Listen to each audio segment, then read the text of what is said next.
Welcome to another episode of Whitetail Rendezvous, coming to you 6 days a week as we interview whitetail experts and hear their traditions and personal stories of the hunt. Learn more about the latest gear, discover proven tips, and the latest strategies so you can make your next hunt a success. Now, here's your host, Bruce Hutchin. Whitetail Rendezvous is pleased to announce a partnership with GoHunt.com. Who's GoHunt.com? Well, if you're a DIY hunter, you need the information at GoHunt.com/insider. Why? Because it provides 4,200 profiles, every unit, every species, and every season. Furthermore, they give in-depth analysis, interactive maps, unit access, and seasonal trends. Draw odds are very important, and they give you the most accurate information in the business. All this is available when you go to GoHunt.com/insider. Make sure you use promo code WR when you join Insider. You'll get a $50 gift card for GoHunt.com Gear Shop. Remember, when you become a member of GoHunt.com/insider, you're going to get a $50 gift card to Go Hunt Gear Shop.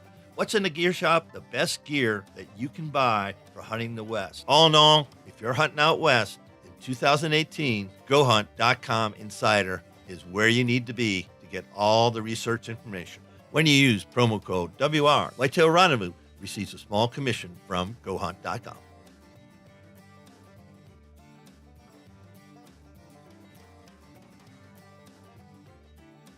Hey, folks, we got a new sponsor. It's called Buckwild Coffee. What's so special about Buckwild Coffee? Well, a gazillion people go to Starbucks every day and drink coffee. Well, why shouldn't Buckwild Coffee offer you light, medium, or dark roast with free shipping? All you have to do is go to whitetailrendezvous.com, go to shop, and order your coffee, and I'll ship it out for free. Hey, thanks so much for visiting Buckwild Coffee. The best brew in the West, the best brew around the campfire, the best brew in the hunting shack, the best brew anywhere. Buckwild Coffee. Get yours today. Good afternoon, everybody. Good morning. I don't know when you're listening to this podcast, but this is Bruce Hutchin, your host. And we're heading out to the Dakotas, and Jake Gullickson and John Newberg are going to talk about bow hunting mature whitetails. And I'm happy to have them on the show because more and more people are asking me all the time, okay, I'm hunting a lot of deer, seeing a lot of deer, but, I want to change it up because I know my camera says there's some nice deer, some 125, 130, maybe even 150 class deer on my property, and I don't know how to do it. So I'm looking to find guys that are doing it and know how to do it. So, like I said, Jake is from South Dakota. He loves hunting whitetails. He's with Whitetail Underground, Brian Ritchie, and he's with Boat Stick. I think it's Boat Sticks. Is that correct? Buckstick. Pardon me about that. And then Sean Newberg is the founder of Bow Hunting Mature Whitetails. So, guys, welcome to the show. I'm excited to have you on here, and I know we're going to bring some great information, great content to all my listeners across North America. So, who wants to start off and tell why we're doing this podcast? I can start. That's fine. So, pretty much, we're doing this podcast to kind of help get bow hunting mature whitetails out there and help get other people to hopefully help them in their ways to hunt a mature whitetail and get some advice and some tips that'll hopefully help them, have a better season this coming year. Jake, what's your thought about mature whitetails? What makes them special? The challenge. I grew up hunting. I've hunted since I was 12 years old. Started with a gun, and I've always been blessed to have pretty good property to hunt. And most of my tags have been filled opening day with rifle, and I just kind of went. So I put down the rifle and picked up something a little bit more challenging here. The last probably about 4 years ago, I picked up a bow for the first time, and just the challenge of bow hunting, and on top of that, you add the mature aspect into it. It completely changes what you're after. So. Yeah, go ahead. What were you gonna say, Sean? Oh, nope, I'm good. Okay. Well, the questions I have for you: how do you make that transition? you've seen deer, you put deer down, you get deer in the freezer, but all of a sudden says there's got to be more. And, and I think a lot of people are looking for that because last couple of years, QDMA says that they've seen an increase in the number of 2.5-year-old bucks being killed. It's just not a spike or a forky or, a basket buck, but it's actually, heading towards, 120 or that type of thing. But they're mature animals. They're 2.5 years old. So when you think about that, how can you help bridge the gap to get people to get away from the brown and down unless they're hunting for meat or they're a youth or that's just what they want to hunt? That's certainly their right. It's their tag. But for the rest of the people, a lot of people really want to get challenged, as I said in the warm up, that they see a 135, 150 class deer on their trail cam, then he just disappears, and they don't see him, and then all of a sudden hunt season's over, and there he is. So how does that work? Well, I'd say, if you start out, let's say there's two different ways here. All summer, let's say you're seeing this 160-inch, 4.5-year-old. He's there. All summer you see him. And then you start getting into fall and hunting season. There's two things that happen. One, you put more pressure on your property. You're going in there a lot more often. You're checking trail cameras. Maybe you're setting stands up closer to season. You're trying to get in there because you're like, oh, hunt season's next week. I don't have all this stuff done yet. Where you're trying to get in there and do all this scouting that you didn't get done earlier in the year. So all of a sudden you're putting a ton of pressure on your property, and that's taking that mature deer. He's going, all right, this guy keeps coming around. I'm out of here. I'm going to the neighbors. So that's one of the biggest issues I see for hunting mature whitetails is people don't realize that even just a little bit of extra pressure will push that deer away. The other thing that happens is deer naturally will change their fall range. You can have them there all summer, but they might have a fall range that's 2 miles away where that property's got a better habitat for that deer. So that's one of two things that could happen is they could just move off on their own, or you're putting too much pressure on your property. That's pushing them away. So how do you not do that, though? Because, mature bucks know you're there, but if you want to hunt them, you got to be there. You got to get in your stand. So how do you balance that? You can go. For me, I know the type of property that I have and know the times that it's good. I know I have a really, really good rut spot, in late season. I don't have much for that early season stuff to where I don't. So therefore, I don't. I tend to stay out of my hunting grounds until about the middle to end of October. So from September 23rd or whatever season opens up until the middle to the end of October, I don't even go on my property. I run trail cameras. And my trail cameras are relatively quick and easy to get to without being too intrusive. So, and that's the other thing is entrance and exit routes to your tree stands. Educating the deer the least amount as possible is going to get you further and further, and closer and closer to achieving the goal of harvesting mature deer. Just like Jake said. Go ahead. Yep. Go ahead, Sean. Sorry. Yep. Just like Jake said, your entrance and exit, play a huge role, and he doesn't, like he said, he doesn't go in there until middle of October or so. For me, the property that I hunt this last fall, 2017, was the first year I was able to hunt that property. So I didn't have anything to go off of for previous years. I had no clue what I was looking at. So what I did was I went in the spring. I went in February, March, and I could see a lot of the trails the deer would take, and I would set up stands according to that. And during the summer, I would kind of stay away. But when you go to actually get onto your property to hunt it or to check trail cameras, you always got to be watching the wind. You always got to be, trying to figure out where the deer bedded at, where are they feeding at. Because if you're walking in there every time and blowing them out, you're educating them. You want to get in and out as quickly and as scent free as possible. And there's a couple things I also do is I use some products to help, keep my scent down. I use a scent crusher bag. I use scent-free soaps. I use scent-free laundry detergent, scent-free sprays. I'm one of those guys that goes above and beyond to try to make myself 100% scent free as much of the time as possible. You mentioned something that's really important, and everybody thinks they know the best way to approach their stand, but there's right ways and wrong ways to do that, the entrance and exit, because I've left some river bottom stands, in fact, Buffalo County, and I thought I was clear. I didn't think anybody's around, and all of a sudden, I'm busted, or doe just goes off, and you jump out of your skin because it's dark. You're going out with your red light, on. It's just like, I'm screwed for the morning hunt. Yes or no? No, I would say no. It depends, but this last year, I don't know how many times I'd walk up to this one stand and I'd be like, all right, this is perfect. I'm right in this spot where I've been seeing all this deer yesterday. I'm going to go hunt that stand. I go walk up to that stand and I got 3 or 4 does bedded literally at the base of my stand. So I go walk up there and of course, you blow them out because you can't see them. Well, come to find out, a little bit later, half hour after sun rises, all those does come back.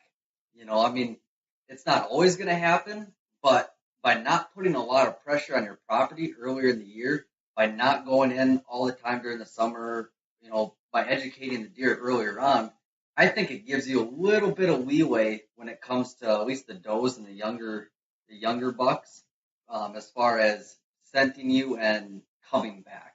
Now the mature deer, if you blow one of them out, it's literally a toss up. You could take a coin, say heads or tails, flip it, and that'd pretty much be the deer. It may come back, it may not come back. You don't know.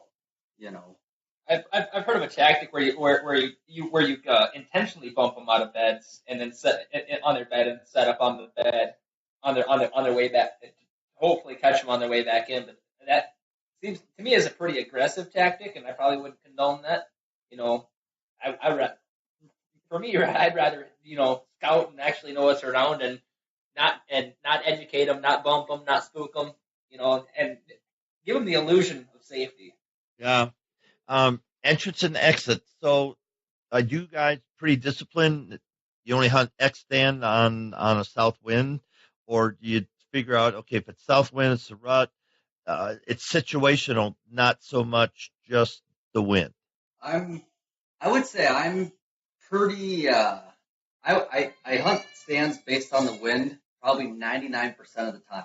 There will be a few times where I don't, but that's because the property I hunt's a river bottom. And there's the north side of the property and the south side of the property, and the river goes east and west across it. If I know there's a buck that's continually on the south side and he's always going by this one spot, I might hunt that south side with a south wind. I'd have to be pretty dang confident, though. I wouldn't just go out there just for the heck of it, because everything on the north side of the property is smelling me, so it's not doing me any good. But I'd be willing to take chances, kind of towards the rut where things are heating up, and using all the scent-free stuff I do. I have gotten away a few times of having deer downwind of me and they don't smell me.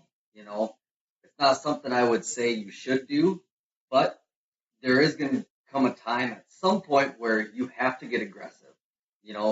Season's almost over. Let's say, hey, it's middle of November. I got 2 weekends left to hunt, and I'm busy the rest of the year. It comes down to either be aggressive and do what you can to get that mature deer down, or you just pass out on and not fill your tag. It comes down to whether you feel comfortable not filling a tag for yourself or not. Jake? Go ahead. For me, I set my stands up to where I hunt in pretty hilly terrain, and a couple of my stand locations that I hunt more often than not, I would say, they're good for both a north and a south wind due to the giant drop off on one side, and then the wide open field on the other side, where anything that's going to check me down this way, or is going to be below that, the wind's going to blow over on the south wind, and on the north wind, anything that goes to check me, if I wanted to shoot them, they'd be, they'd be done before they got to that point. Yeah.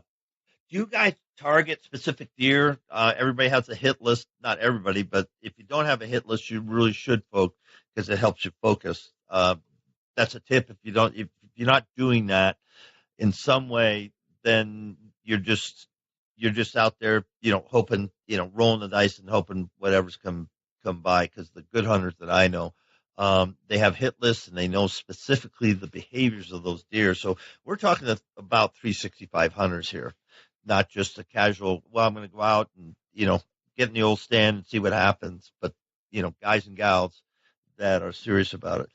On that note, talk to you about your hit list and how you build that towards mature deer.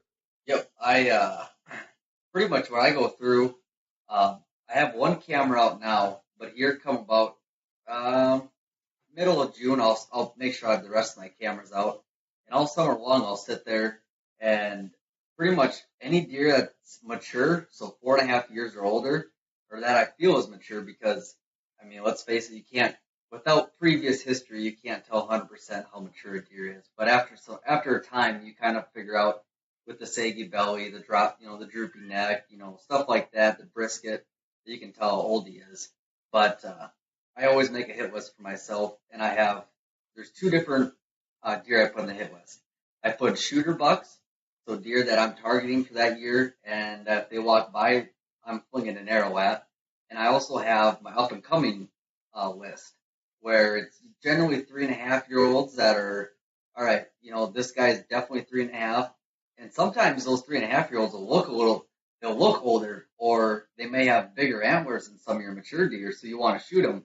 So I pay real close attention to that list to make sure I'm not shooting a deer that's immature, because that goes against everything I'm trying to do. It's not about inches, it's about maturity of the deer. And with having those two lists, it will help you make sure you shoot just your mature deer, and it lets you help pass your immature deer. And I actually, this last year, I had 3 deer on my hit list, and I had one buck that walked by that I didn't have a lot of time to guess how old he was. I'd never had him on my camera before, so I guessed him at 3.5, and he was about 130, 140 inch deer. Would have been the best deer I would have shot at the time. And, I let him walk by. I took a video of him, and I asked all my buddies, I'm like, hey, how old do you think this deer is? They're like, oh, yeah, he's mature. Yep, he's mature. And I'm like, well, I just passed on a mature deer. But, without the hit list, that's where the hit list comes into it, where you're watching these deer all summer, fall, winter, that you get to know them. So as soon as you see them, boom, that light bulb goes off. He's a shooter. You're grabbing your bow. So that's why I have a hit list, really, so I know what to shoot, what not to shoot. For me, the hit list, like Sean said, is I don't do too much of the up and comer list per se, but I save every one of my pictures, on an external hard drive, and I'll flip through it. And this one deer I've had on camera for 3 years now. I guessed him a couple years ago or it would have been 2 seasons ago at 2.5. So this year he had been 4.5, maybe 5.5. And missed him at 30 yards. And it's a sad story. We won't talk about that. But but I tend to take my top 2 or 3. I mean, I hunt a smaller property. I'm hunting 90 acres, and 35 of that is timbered, and the other another 35 of that is native grass, and I don't really go out in there I don't have stands or anything out there, so kind of leave that as a sanctuary. But I'll take the top 2 or 3 and kind of focus on those, and then anything that might mosey on through it during the rut that's mature, I'd take a shot at it. It's interesting, and I've made a mistake, but I didn't. I saw a gorgeous deer in Iowa, 6-inch browse tines and perfect 10-point frame, and I shot him, and he was like 2.5 years old. I shot a booner buck. I didn't let him grow, and and where I was hunting with, they said, you realized what you shot, and I said, yeah, it's a great deer, and the brow tines are great.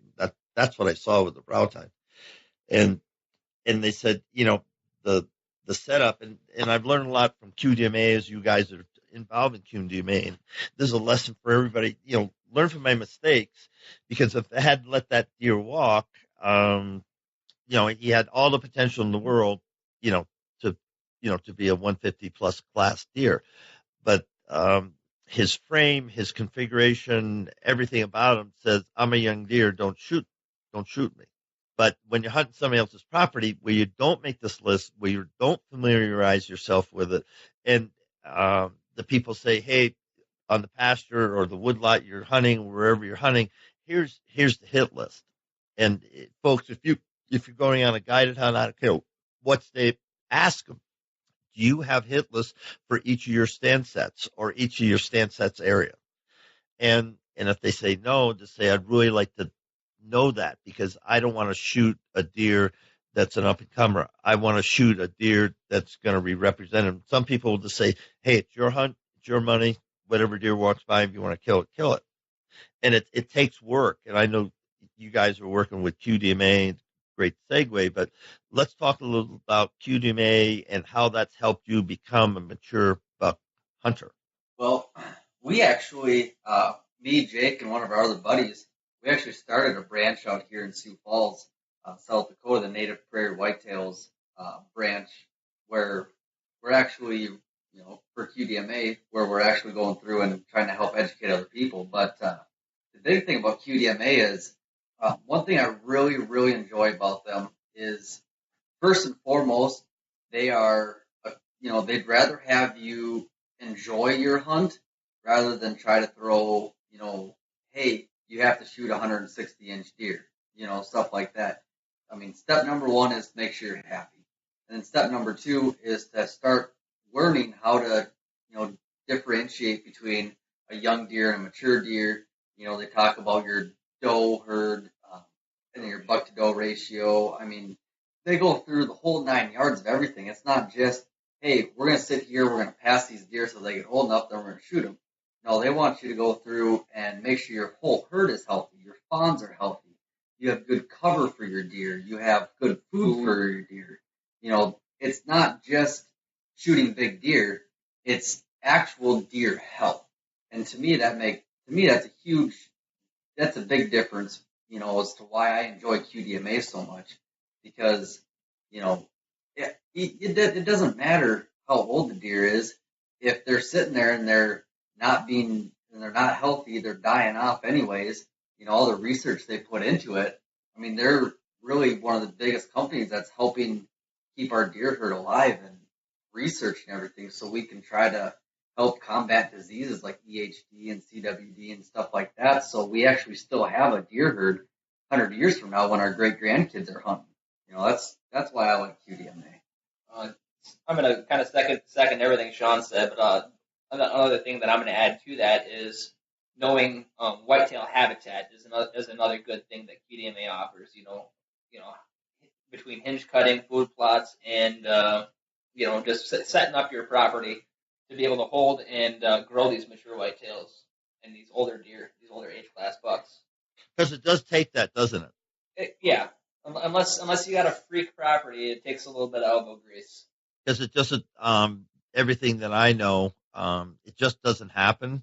No, you can hit, a honey hole where every 3 or 4 years, I mean, there's a very mature buck, that he's there, because it's just like, I don't know if you guys trout fish, but when I used to trout fish, there was one hole or one rock or one log that, at the right time of year, always held a good fish.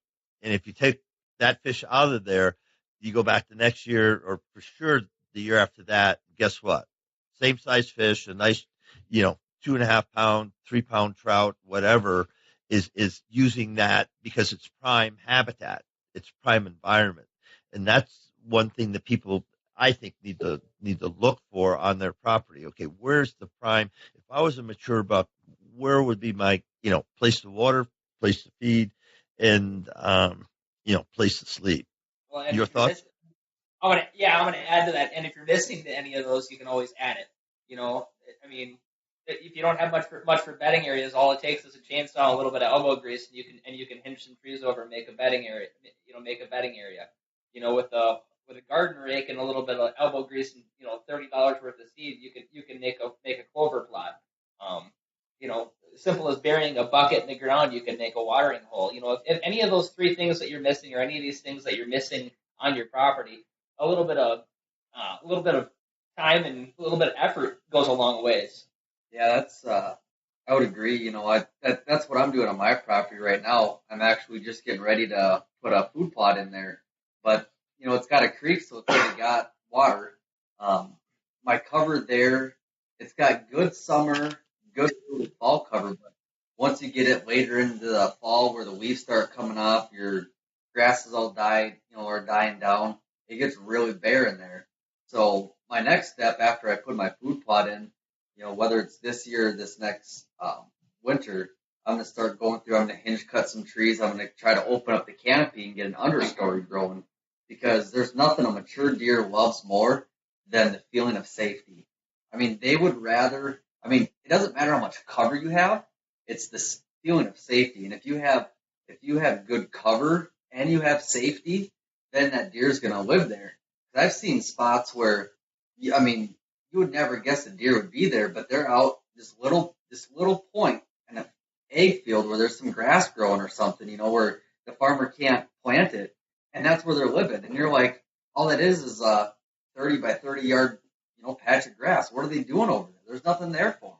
Well, they're safe, and by adding into your property a safe area that has, exit routes, because when you go through and hinge cut, you can make a bedding area, but you need to make sure you have good exit routes coming out of there. Because if they don't feel safe, they're not going to bed there. That's a good point. Spending time in Kansas and the Oklahomas, in Oklahoma, and in states like the Dakotas where trees aren't as plentiful as out east, and then in the Rocky Mountains. The Rockies got millions and millions of acres of timber, but the whitetails in Colorado are along the rivers and the cottonwoods, and about a mile and a half, from the Platte River, the Arkansas River. That's basically where they live.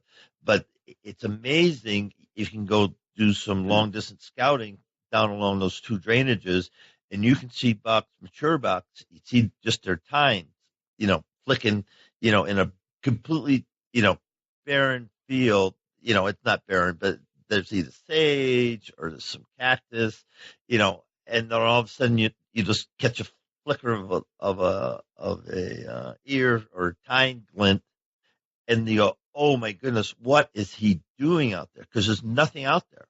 There's absolutely, you would swear a big buck like that, but it comes back to the safety, because everybody knows a big buck would not be there. In his whole life, nobody's ever come within 100 yards, maybe a coyote or something like that.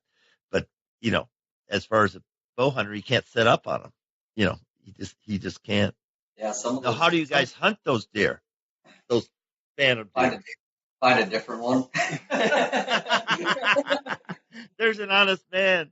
I like that. There's an honest man. You might get lucky where you could sneak up on them, if you did a spot and stock type of deal. But, those mature deer, when they're in those grass areas where they're like up on a knoll or something where they can see all the way around them, you have to have a lot more skill than me on stalking deer, or you have to get lucky. I'd be a little closer, venture to guess that you'd be better off sitting there watching them and figuring out, all right, where are they at least feeding at? Maybe there's a cornfield, a quarter mile away that they go to feed at. You can maybe intercept them on the way there, or once they get into the field, or something like that. But yeah, if there's not much cover there and you can't really get on them, it's kind of just a waiting game. Glass them, see where they go, and hopefully you can cut them off somewhere. And if not, depending on what kind of hunting you're doing, if this is private land, you're hunting it all year, you have some more time. But if you're public land hunting and, it's, hey, this is a week-long trip I'm doing, I don't have a lot of time, my advice, go find a different deer. Because you could waste all week trying to get that one deer and never figure out a way to get close enough to him. I'd at least give myself a fighting chance. I'd agree. Depending on how much time you have, you can always, scout it and figure out what that deer is doing. There's ground blinds that you could, maybe set up along the path, or, depending on I guess I don't hunt that type of habitat. Most my stuff's pretty timber, which is kind of rare in South Dakota. But I mean, yeah, I don't know. I don't do much for the prairie hunting. So you're in Sioux Falls, correct? Nearby Sioux Falls. Yeah, nearby. Yeah. So you get the Missouri River come down through there. So do you hunt river bottoms or creek bottoms, or what are you Sean hunting? and yeah, we're planning a whitetail trip out, doing some public ground stuff over in Gregory County, which is right along the Missouri River. But where I hunt in Minnehaha County, which that has the Big Sioux that runs through it. So that property I hunt is about a mile off the Big Sioux, and Sean hunts in Turner and right along the river along there too. Yeah, I got a couple properties that actually the same river goes through. I think it's the same river goes through both, just at different points. But I grew up hunting creek and river bottoms, so that's kind of my little specialty area I always look for. So when you're hunting a creek bottom, river bottom, how wide are they? I mean, are we talking a quarter mile, half a mile? As far as like The property or the river? Yeah, the Okay. river, the available habitat that that the deer will use without exposing themselves on an open prairie or hillside.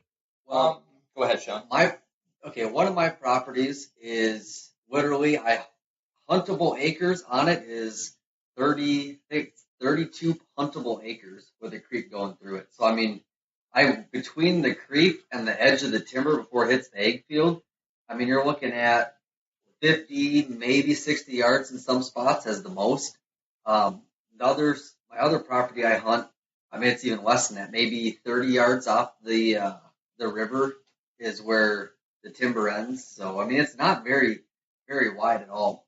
They're all pretty small areas. That's how it is in South Dakota though. Very rarely do you actually have big timber setups. It's always, all right, pretty much either it's flood grounds where the farmers never went through and took all the trees out because they can't plant anyways, or it's these old tree grows that have been there forever where it's just not cost worthy to take them out.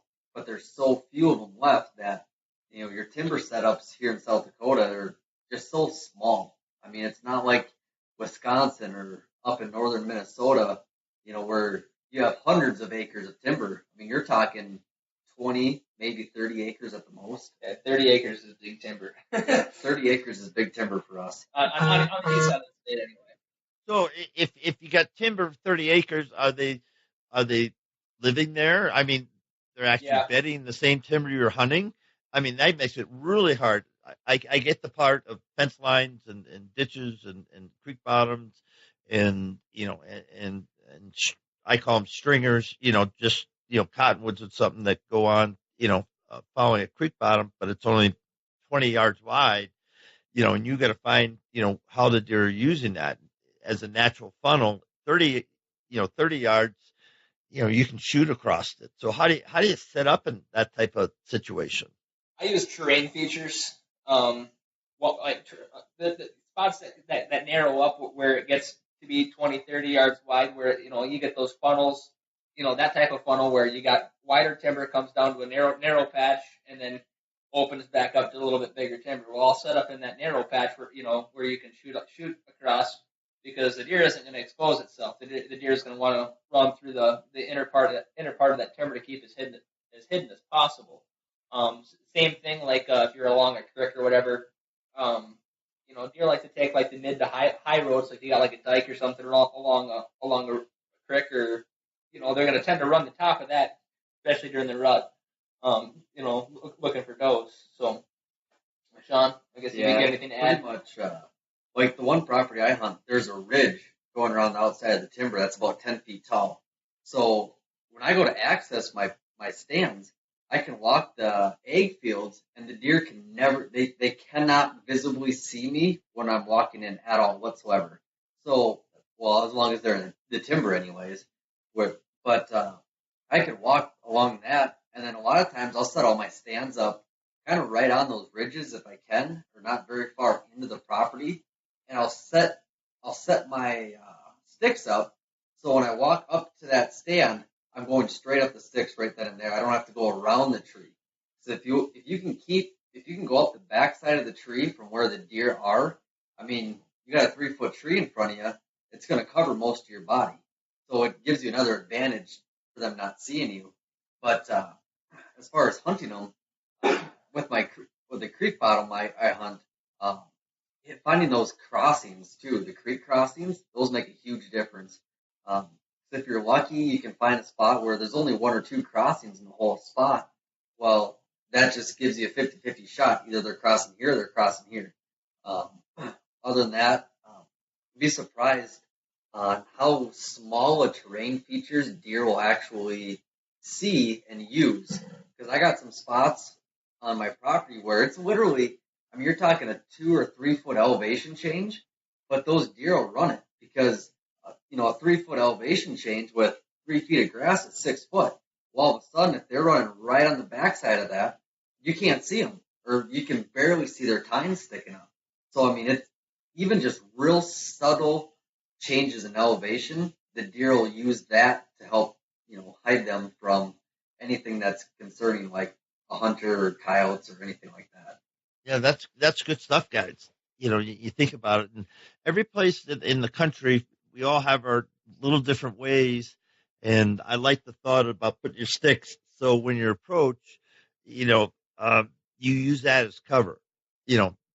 Typically where the deer are, but that's a good tip because I had not heard that before. A lot of people just do it, because it works. When we're talking about that, I'm saying, I was seeing a couple of setups when I used to use Hang On. I'm going, that might have made a difference. Yeah, and a big thing too is I've got a lot of stands that have the quick sticks where you stack all your sticks together with your little D loop, and you put it up on the tree.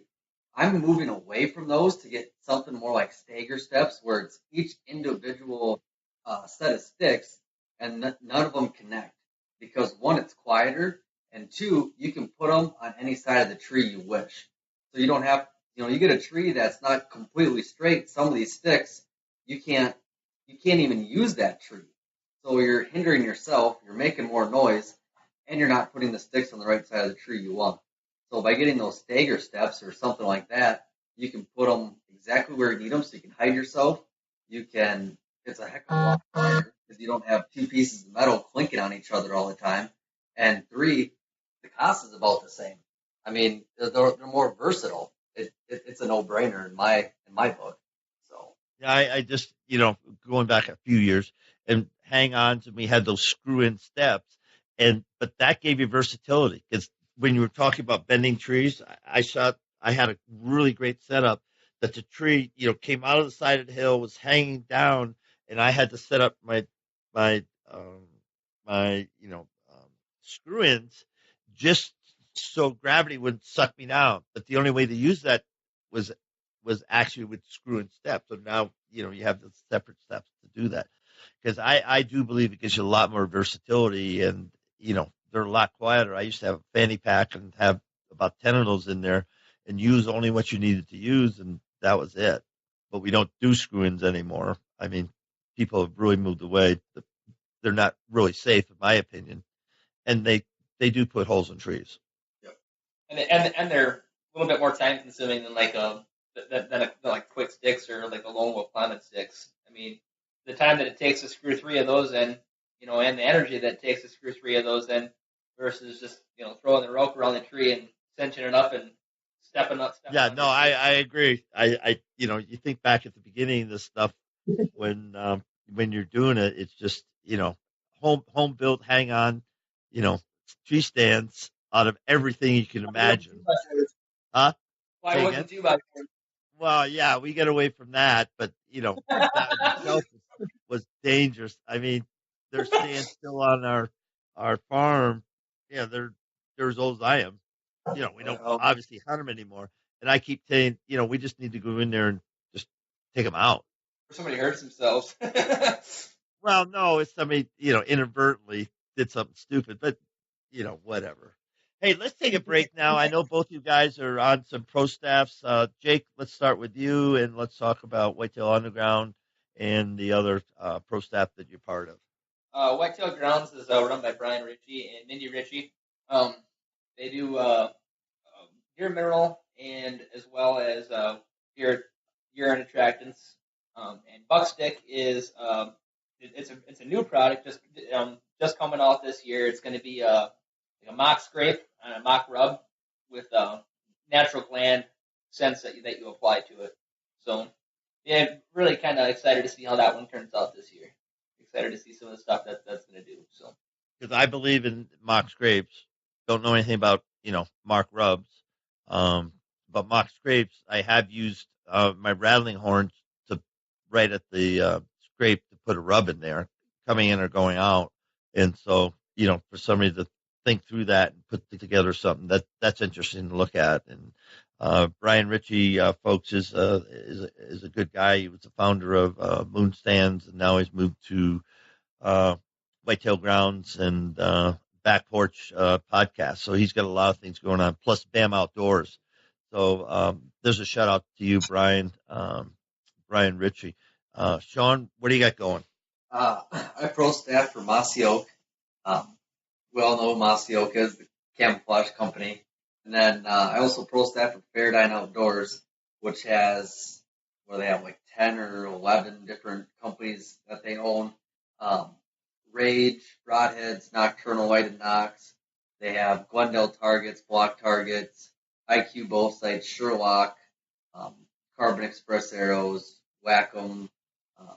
There's a few other ones in there as well, but those are a couple companies I'm with. I'm actually part of field staff for Muddy Outdoors as well, and Pure Whitetail, which is they have mock scrapes and both synthetic and natural deer urine as well. So what's the benefit? Let's spend just a moment here. What's the benefit of repping with those or representing those companies, those outdoor companies? How does that help you? Right. Well, the biggest thing when you represent an outdoor company, in my mind, you have to first off use their product. You have to use their product and believe in their product. Once you're part of a company, whether you're pro staff or field staff or they sponsor your outdoor show or whatever, they're giving you discounts for their product. Well, you need to believe in their product to actually use it. It shouldn't be about, hey, they'll give me 20% off, I'm going to use your product now.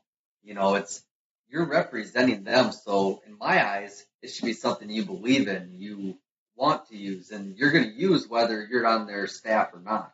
That's part of the reason why I'm part of Mossy Oak and Fairdyne and Muddy is because I've used their products, I believe in their products, and I will continue to believe in them. And I'm helping them hopefully gain more customers because I'm using them, and I'm saying, hey, I'm using Mossy Oak. I've had deer look at me and, they'll see me up in a tree because I move, but they look at you and they don't quite figure out what's there because their camouflage is hiding you.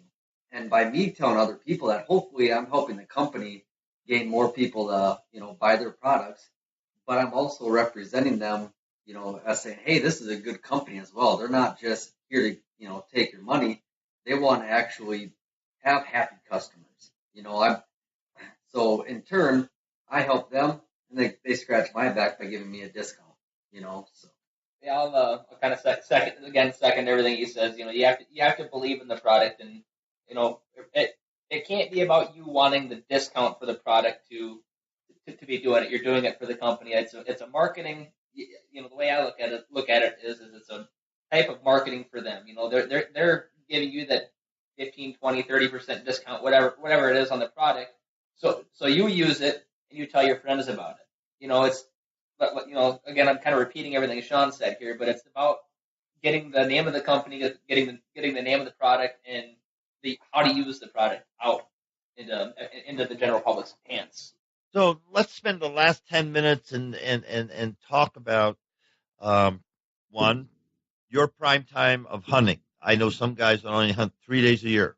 That's it. They do scouting, they do all the food plots, everything else, but actually hunting, they do it 3 days a year. I know other guys, he spent 23 days in a stand on his farm hunting, one buck, and he obviously moved around in the stands, but he could never pin him down. 23 days straight, he hunted that buck and it's a 300-400 acre farm, so it's large enough that he could get away without pressuring the deer, quote unquote, pressuring the deer. The deer had to know he was there because he was there, but he spent that much time. So between those two things, what are you guys' thoughts about what you like to do to maximize your time in the stand? So you set up an opportunity to kill a mature buck. For me, I start. It'll be really going to be starting here around the June time, like Sean said, starting to run cameras, putting together a hit list from around July, August, beginning of September. That getting a good feel of what bucks are out there, and then I usually let my property soak from September until mid October, like I said, still running cameras on my trails. So that first time that I go in and I take my stand to hunt, I'll pull my cards and go back and kind of see what's been going on to educate, as well as look at previous years to kind of educate me on what I'm going to do the next time that I go out. Now, prime time, like I said, I start right around the middle to the end of October, right when the rut starts kicking off, I'm a dad and a husband, so family time comes first before my hunting. So I tend to focus on the high probability days, which, in my opinion, is going to be the cold fronts, weird wind changes, something where it's going to make them get up and move, or get up and make them want to move. And I don't put a whole lot of merit in the moon. I know there's some guys that do, but most of my deer have been shot on or around that first week of November. The last two deer that I shot, both were November 5th. One couple years ago wasn't a very big deer, and this is where patience comes in. I shot my wife was wanting me to get out of the trees and come home. So I told myself, I'm going to shoot the first buck that walks by then, because I've got to hang Christmas lights and everything else. So I shot. That's what I did. I shot the first buck that walked by. Well, it wasn't wasn't a big buck, not taking anything away from the animal. I was happy with the harvest, but as I was going down and picking up the arrow, about 170-inch deer was on the trail right behind him. So patience. But I really like that beginning of November. I'm a big fan of late October and late November. I'm not a big rut fan, but I tend to key in on one or two certain deer, and those are the ones I want to hunt. And generally, those deer I see more late season, or early season and late season. So during the rut is the worst time of the year for me to hunt those specific deer, because generally, once the does are pretty much bred in my little 30-acre spot, which doesn't take very long, those deer are gone. They move out and they go find other does. Well, now the deer that I want to shoot is now on the neighbor's property, or 2 miles down on another neighbor's property where he could get shot. So I prefer to get in there before they do. But I really like the late October days where you get a nice cold front coming in, your barometric pressure goes up. I look into everything when it comes to deer hunting. Your barometric pressure, your moon phase. I look at the wind, natural wind versus different wind, whether it's cloudy or sunny, all of that. And it was October 27th this last year. I had one of my bucks, which is about 160-inch deer. I had him up and moving around at 2:00 in the afternoon. And to most people, they're like, because I'm sitting here posting on Facebook, I'm out in the deer woods, and everyone's like, well, aren't you out there kind of early? And I take a picture of the deer sitting out there because he was bedding out. He was bedded about 50 yards away. And I go, nope. I go, my number one hit list buck has been moving around at 2:00 in the afternoon. I said, this is the perfect time to be out here. But it was one of those days where your barometric pressure was higher. You had a little bit of a cold front coming in. So you had a good day to be out in the woods. And you get those late October days, the deer are still a little more predictable than during the rut. Because during the rut, you find a doe group that's bedding somewhere, and you hunt it, and you have no clue what buck's going to come by. You can't predict anything. But late October, you can predict, all right, this deer's bedded here. Here's his, main food source, he can still get up and move. But they're also getting to be close to that point where, all right, they're getting ready to start checking does. They're getting anxious. They want to get up on their feet earlier. They want to go move. So to me, nothing to beat a late October cold front in the woods. Well, with that, folks, I want to thank Jake and Sean for being guests on Whitetail Rendezvous. I hope you picked up some of the inside tips that they're sharing. And Sean, how can somebody get hold of you if they want to reach out to you? Yeah, I'm on Facebook, Sean Newberg, or Bowhunting Mature Whitetails are on Facebook there as well. You guys want to send a message and say, hey, you want to talk to me? Actually, I hate to say it, but my phone number's on Bowhunting Mature Whitetails too. So if you ever really want to give me a call, go for it. But, send out a message and we'll get back to you as soon as possible. I'm generally pretty good about that, and I'm always willing to talk about deer hunting. So. Jake? Same way. Same thing, Facebook. I'm a part of Bowhunting Mature Whitetails, so get a hold of me through there as well as on my personal page. So under Jake Gullickson? Yep, Jake Gullickson, yep. Now, are you on Instagram, Twitter, Snapchat, anything else? Yes, but no. Okay. Yeah, we do have a Bowhunting Mature Whitetails Instagram page, but I'm still trying to learn how Instagram works. I'm a Facebook guy, so. All right. Works for me, folks. Hey, guys, thanks so much for taking your time, and hope one day to get up and hunt the Dakotas. That's a draw system, isn't it? For rifle, yes. Archery, it is not a draw system. So. It's not a draw system, so you can go and get over-the-counter tags for archery. Well, no, it's a draw, but there's not there. But you have to apply, but you're guaranteed the archery tag. They're not over the counter, but they are over the counter. Yeah. If you get what I'm but saying. you have to apply. So there's a specific time during the year you have to apply for it. Now, is it statewide? Is it South River? Or, I mean, East River, West River, or both. There's a statewide deer tag for bow hunting, and then there's a East River tag, and then there's a West River tag. You're only allowed either the one statewide tag or the one either West River or one, or you can get both a West River and an East River. So if you apply for the statewide, you only get the one. If you want to hunt both the beautiful west side of the state or the even more beautiful east side of the state, you can apply for both of those as well. So there's some added tips, folks, that are thinking about expanding horizon. Because I'll tell you one thing: I've had a lot of guests from the Dakotas, and there's some wonderful deer. You've heard made reference by Jake and Sean today. That 150 plus class mature deer do roam, and you got to hunt them differently though. It's a little different thing, and it sounds like you got to do your homework before you start hanging stands. Oh yeah, absolutely. All right, thanks so much, guys. Hey, something special happened for yours truly last year, and I got invited by Redneck Blinds to talk to the director of marketing, TJ Pugh. And TJ had some situation pop up, and we weren't able to get it together last year, but we sure as heck get together this year, and we had one heck of a show. And Redneck Blinds, you've heard about them. Hopefully you've used them, you've seen them.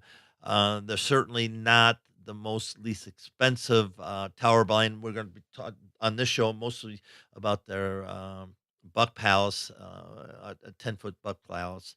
And we're going to talk about why people are buying large fiberglass 10-foot or higher blinds. And there's a lot of good reasons for it. Myself, I get in a tower blind because I got a hip that's busted up and got a pin in it. I got pins in my shoulder, and I got left hand that doesn't work real well. So I hunt with a crossbow, and I want to be warm, especially in Wisconsin when it's below zero. And having said that, TJ goes all through the Redneck Blind philosophy and the mission statement.